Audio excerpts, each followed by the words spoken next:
Il y a le deuxième propos introductif, c'est qu'on est sur une réforme systémique, c'est-à-dire qu'il n'y a absolument rien du système de formation qui échappe à la réforme.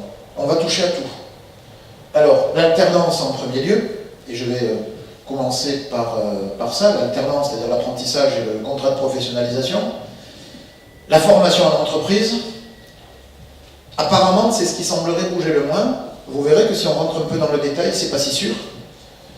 Le CPF, où on est sur une évolution, une transformation, pas une mutation totale, mais une transformation, on va réglementer de manière un peu différente la qualité sur le marché de la formation, changer le mode de fonctionnement du système de certification et modifier également la gouvernance et le fonctionnement, les missions des organismes paritaires.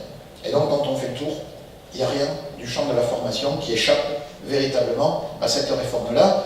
C'est une volonté aussi d'avoir une réforme qui soit systémique. Alors avec autant de choses à faire bouger, on a un calendrier, c'est le calage global, après je vais reprendre par dispositif les échéances, on a un calendrier qui est forcément un tout petit peu long dans le temps. Nous aurons un vote de la loi sans doute fin juillet, à la toute fin de la session parlementaire, une publication vraisemblablement à la rentrée fin août ou début septembre, il y a peut-être des recours au Conseil constitutionnel, donc ça fait un délai d'un mois supplémentaire. On devrait avoir des choses qui entrent en vigueur dès que la loi est adoptée. Il y a un petit suspense parce qu'il y a une incohérence sur les périodes de professionnalisation. Dans l'avant-projet de loi, les périodes de professionnalisation se terminent au 1er janvier 2019.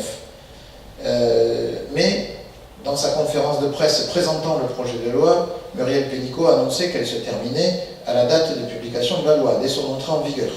Donc alors est-ce que c'est fin août ou est-ce que c'est fin décembre? Il y a un tout petit suspense. Pour l'instant, tel que c'est écrit, c'est fin décembre.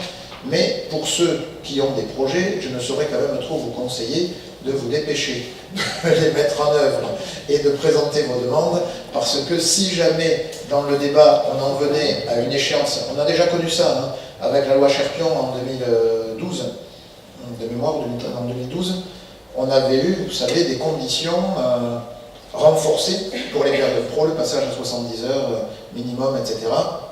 Ça avait été voté en août, c'était rentré en vigueur en septembre, et on l'avait appliqué tout de suite. Donc, au plus tard, fin d'année, pour le congé individuel, c'est pareil. Ça s'arrête au plus tard fin d'année. Alors évidemment, tous les congés en cours ne sont pas menacés. Les FONGECIF solderont les dossiers, mais à partir du 1er janvier, ils ne peuvent plus procéder à aucune prise en charge. Ils perdent d'ailleurs leur agrément, et la question d'ailleurs de leur devenir n'est pas tout à fait réglée. Donc vous voyez, c'est quand même, quand je dis c'est en douceur le calendrier, pour certains, c'est quand même un petit peu plus brutal que ça et un peu plus rapide.